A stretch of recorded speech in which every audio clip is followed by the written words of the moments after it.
Right. ఆయన అంటే వైఎస్ఆర్సీపీ తీసుకున్న కంక్లూజన్ ఏంటంటే నాగబాబు గారికి మంత్రి పదవి కోసం చిరంజీవి గారు నారా లోకేష్కి పుట్టినరోజు శుభాకాంక్షలు చెప్పారట. బట్టతలకి మోకాలికి మూడేసి వైఎస్ఆర్సీపీ లీడర్స్ చేస్తున్న ఈ కామెంట్స్ చూస్తే మీకు ఏమనిపిస్తుందండి? వాసుదేవన్ గారు, గుడ్ మార్నింగ్. ప్యానల్ మెంబర్స్ అందరికి నమస్కారము. చింతా ప్రదీప్ మాటలు కానీ, అదేవిధంగా వైఎస్ఆర్ కాంగ్రెస్ పార్టీ వాళ్ళ యొక్క ఆవేదన కానివ్వండి చూస్తుంటే ఒక రకంగా జాలేస్తుంది. ఎందుకు అంటే ఇప్పుడు ఆల్రెడీ నాగేంద్ర బాబుకి మంత్రి పదవి ఇస్తామని చంద్రబాబు నాయుడు ఒక అధికారికమైనటువంటి ప్రకటన తెలుగుదేశం పార్టీ తరఫున చేశారు.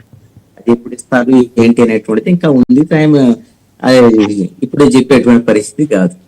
మొన్న వాళ్ళు ఏదో రాజ్యసభకు సంబంధించినటువంటి విషయంలో వాళ్ళు క్లారిఫికేషన్ ఇబ్బంది లేకుండా చూసుకోవడానికి జనసేన పార్టీ వైపు నుంచి ఇబ్బంది లేకుండా ఒక ప్రకటన అయితే చేశారు. ఈ ప్రకటన తర్వాత ఎప్పుడొకప్పుడు నెక్స్ట్ మంత్రివర్గ విస్తరణ అనేటువంటిది ఎప్పుడొకప్పుడు జరగవచ్చు. అది 3 నెలలకు జరిగిద్దా 6 నెలలకు జరిగితే చెప్పలేము, ఇస్తారు. ఆల్రెడీ ఒక ప్రకటన చేసిన తర్వాత ఇవ్వకుండా ఏముంటారుగా, దానికి చిరంజీవితో ముడిపెట్టాల్సినటువంటి అవసరం లేదు. ఒకటి. రెండో అంశం ఏంటి అని అంటే, అసలు చిరంజీవి మీద అంత అక్కస్సు వెహలగట్టాల్సినటువంటి అవసరం వైఎస్ఆర్ కాంగ్రెస్ పార్టీకి ఎందుకండి? చిరంజీవి నువ్వు రాజకీయాల్లో లేవు అని నువ్వే చెబుతున్నావు. రాజకీయాల్లో లేడు అని అంటే రాజకీయాల్లో ఇప్పుడు ఒకవేళ రాజకీయాల్లోకి రావాలనుకుంటున్నాడేమో. ఎక్కడికి వస్తాడు? ఇప్పటి వరకు జరుగుతున్నటువంటి చర్చలను ఆయనే తెలుగుదేశం పార్టీకి వెళ్ళడం, తెలుగుదేశం పార్టీకి ఏం మద్దతు ఇచ్చే అవకాశం లేదు. బీజేపీలోకి వెళ్తున్నాడు. ఒకవేళ వెళ్తే బీజేపీకి సంబంధించినటువంటి నాయకులతో మాట్లాడుతున్నాడు, సంప్రదింపులు జరుపుతున్నాడు.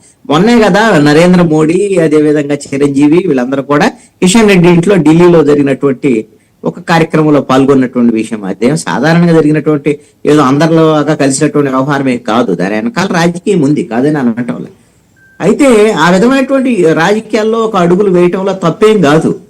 అయితే గతంలో తెలుగుదేశం పార్టీని తిట్టాడు కదా, తెలుగుదేశం పార్టీని విమర్శించాడు కదా, మరి ఇప్పుడు అంతే ఇంకా తెలుగుదేశం పార్టీని విమర్శిస్తూనే ఉండాలా?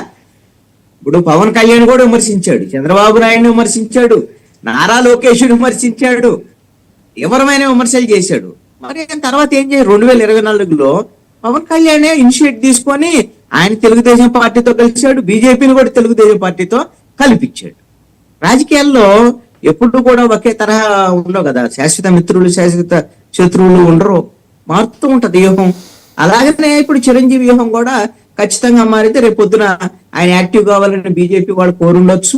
ఆయనకు కూడా ఎవరు రేపొద్దున ఢిల్లీలో కేంద్ర మంత్రి పదవి ఇస్తారు, రాజ్యసభ ఇచ్చేటటువంటిది ఒక చర్చ కూడా జరుగుతోంది. ఏం తప్పేముంది దాంట్లో? అతనికి కూడా అర్హత ఉంది కదా, గతంలో కేంద్ర మంత్రిగా చేస్తున్నాడు కదా కాంగ్రెస్ పార్టీలో. ఇప్పుడు బీజేపీ కూడా ఆయన ఉపయోగించుకోవాలనుకునేటువంటి ప్రయత్నాలు బహుశా ఇప్పుడు జరిగేటువంటి ఢిల్లీ ఎన్నికలకు సంబంధించినటువంటి దాంట్లోనే చిరంజీవిని ప్రచారానికి తీసుకెళ్తారు.